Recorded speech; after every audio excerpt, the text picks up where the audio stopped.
Milé kolegyne, kolegovia, teraz si porozprávame niečo a ukážeme o blokáde, ktorá sa volá IPAC. Je to, skrátka pochádza tejto blokády z Infiltration between Popliteal Artery and Capsula of the Knee, čiže budeme dávať lokálne anestetikum medzi artériu a zadnú kapsulu kolena. O čo nám tam ide? Chceme trafiť niečo, čo sa volá poplitálny plex, čo keď sa robí tepka kolena, tak zodpovedá napríklad za tých 25% bolesti zo zadu kolena. Spredu to kryjeme adduktor kanálom. No a je to dôležité, pretože ak to vynecháte túto blokádu alebo neurobíte nič na poplital plex, tak pacient vám bude udávať bolesti kolena vzadu. U nás na klinike to robíme hlavne dominantne na tep kolena, kedy sme touto blokádou nahradili pôvodný ischiadikus s poplitálnym prístupom, pretože je to motoricky šetriaca blokáda.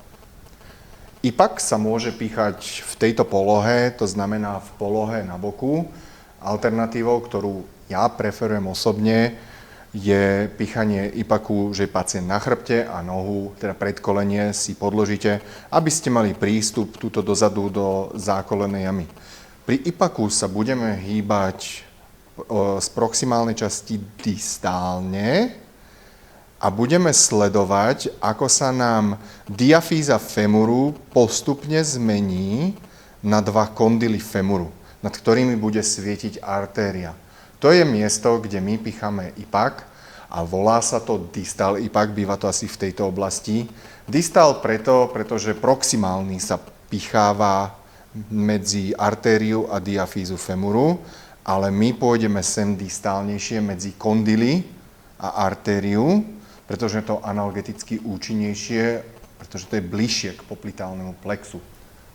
Ako som povedal, druhou možnosťou je poloha, že pacient, teda v tomto prípade Michal, je na chrbte a predkolenie máme podložené, tým pádom vidíme celú časť, ktorú potrebujeme, a to je zákolenná jama.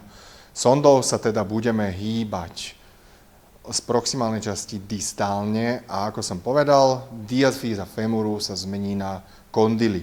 Ak ste zvyknutí píchať už IPAC a píchali ste ten proximálny, tak viete, že to je celku hlboká blokáda, 4, 5, 6 cm úplne bežne. Čiže tam sme zvyknutí ihlu píchať tak, že vlastne posunieme si ho ako keby ďalej od sondy.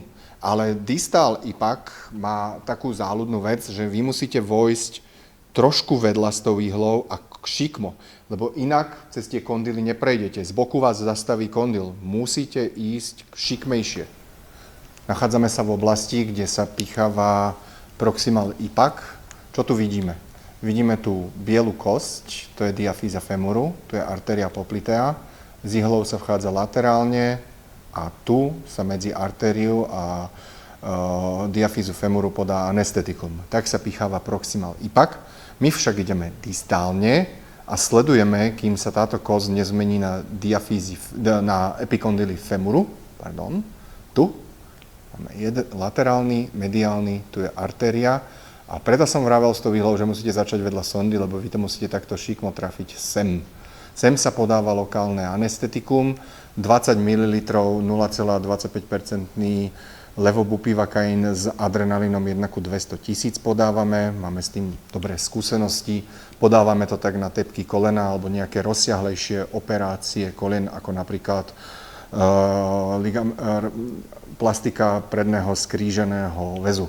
Na čo chcem hlavne upozorniť pri tejto blokáde, že dajte si pozor na to, kde je uložený nervus ischiadicus, pretože mnohokrát vám môže stať v ceste, ako je to tu, treba si ho vysledovať. Tu je fibularis communis. A zároveň sa nenechajte odradiť. Michal má artériu blízko toho kondylu.